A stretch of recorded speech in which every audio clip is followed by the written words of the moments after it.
The new technology of the light strip, the next variation, is replacing the old version. The old version was basically a binary setup that was on-off once it triggered a decel threshold.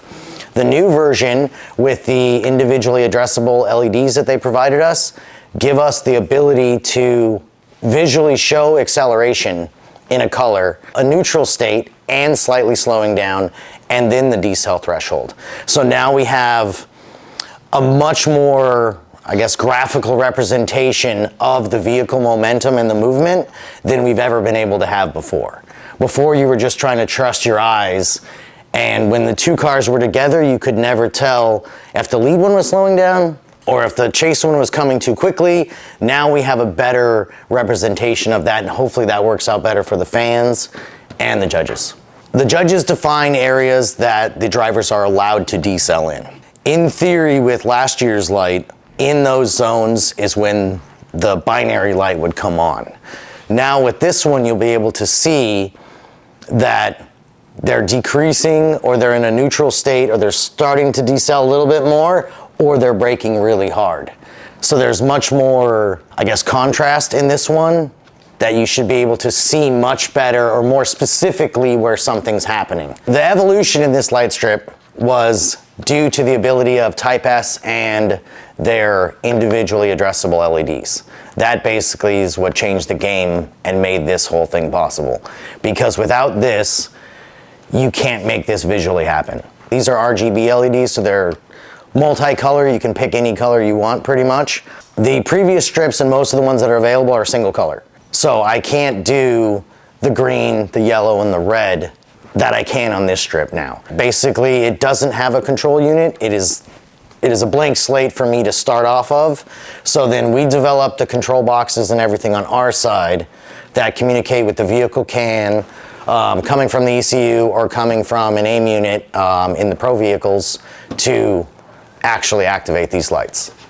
Now that we've basically discussed the general idea of this concept, let me show you some demos and some examples of how we can control these light strips and how we're going to integrate them going into 2023. Okay, so if you imagine these lights placed vertically on the windshield. So this would be where the windshield banner is placed, where it normally says Formula Drift, right at the edge of the top of the roof.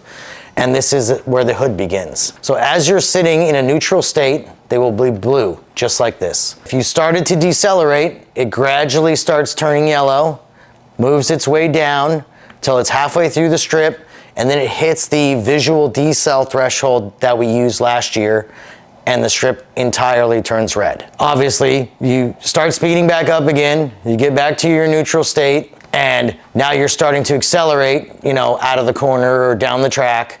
It starts at the bottom, and the more you accelerate, it's just like it's pulling you back in the seat. The more and more and more you're into it, the more it goes up, and then it goes straight back down to the neutral state. A lot of the external perception, or even how the judges think people drive, isn't necessarily how they drive. Even as I was speaking to them about this, they're like, oh, well, it's only going to be in the neutral state when they're sitting still at the start line. And I'm like, not necessarily. So if you're feeling it kind of rocking back and forth, this is kind of where you're going to be living, is in that state. But if you're getting pressed in the seat, it's going to be pinned down, or you're against the seat belts, it's going to be that way. So you're going to see these motions as they go. And I think that is what's really going to be informative when you're seeing that, especially in the rain events. You can see the people modulating and maybe being dead nuts smooth, because they're working it so smooth, the car's being smooth. But as soon as you start, bobbing and weaving, you're gonna see these big transitions. So I think that's a new phase that you can't necessarily see it from the outside a lot of the time. But the drivers know what it feels like inside. But from the outside, you're like, that looks like it's fine. And inside, they're working really hard to make it happen. So I think this might be a better indicator.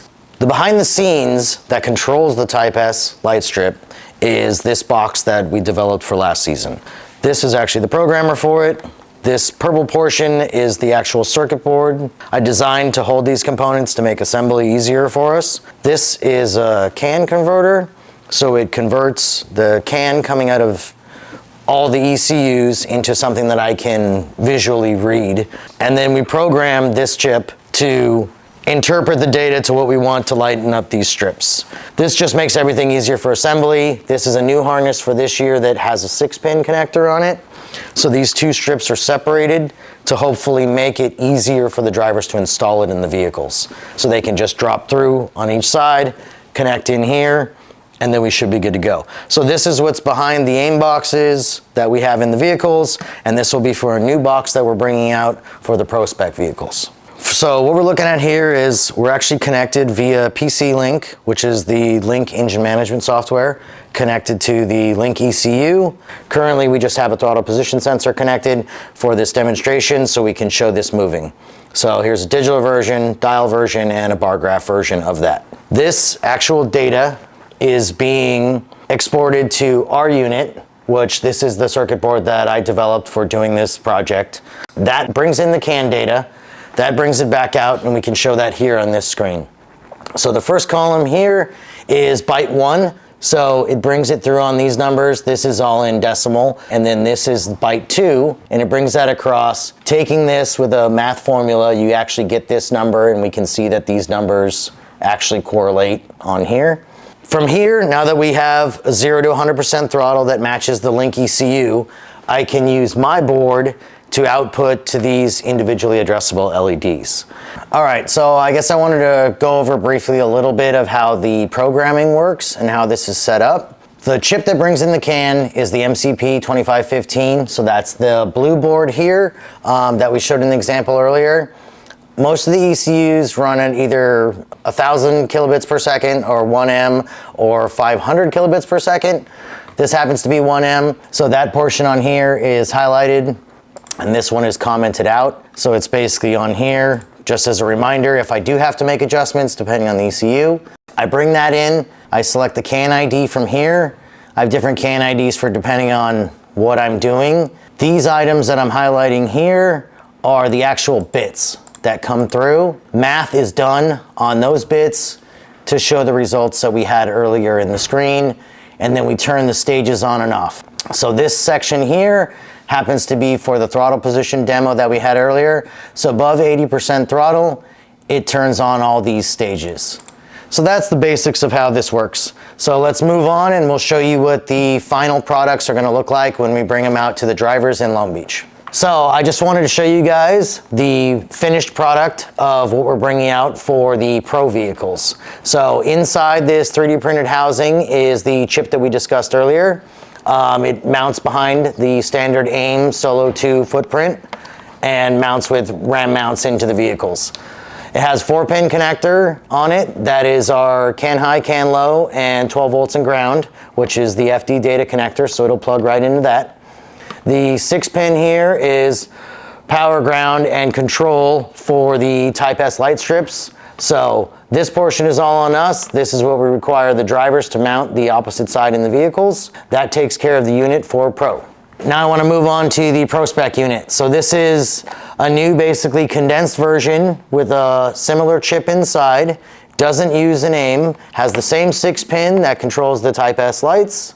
Same power, ground, CAN high, CAN low, but this is actually using the sensors in the Link ECU and using their technology as opposed to using the AIM sensors and the AIM technology. As we are entering our 20th season, it'll be great to debut these new light strips in the city of Long Beach.